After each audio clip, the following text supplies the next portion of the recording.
So open it, open it, open it. Hi guys! So ngayon, titikman na natin ang Baby Bell. Nakabili ako dito sa Israel, sa Carrefour. So ngayon, titikman ko siya kasi hindi ko pa siya natitikman. First time kong matikman tong Baby Bell na to. Ano siya? 5 piraso sa isang bag. Ayan. For 24.90 shekels. Almost 25 shekels na. Dito. So ayan siya. First time ko. Excited. Wait lang. So ayan siya. Ayan naman sa loob. Yan. Yan. Tapos ito, napapanood ko lang to kung paano buksan. Let's open it, open it, open it. Magic char. Ayan. Ayan na siya. Sabi, yung iba, sinasabi, hindi pwedeng kainin tong, wait lang. Dumidikit. Ayan. Ayan na siya. Oh, ha? Ayan na. Ayan na siya. Yung iba, sinasabi, hindi daw ko pwedeng kainin kasi wax daw to. Yung iba naman napanood ko kinakain to. So ngayon, titikman ko.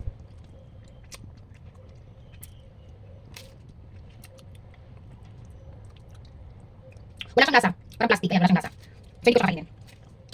Titikman natin to. Bedabon.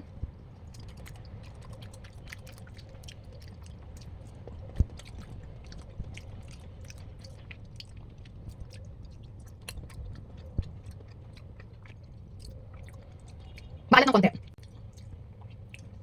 Masarap siya. Ang kalasa niyang malapit para sa akin yung Eden cheese sa Pilipinas. 'Di ba yung Eden cheese natin na ganoon yun?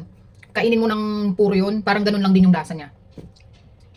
Yung texture parang mas malambot ng konti yung Eden cheese. Ito kasi parang yung may pagka-siksik siya. Ayan. Siksik. Tsaka medyo parang yung sa nougat. Pero hindi naman masyadong sticky masyado. Ayan. Ayan siya. Pero masarap.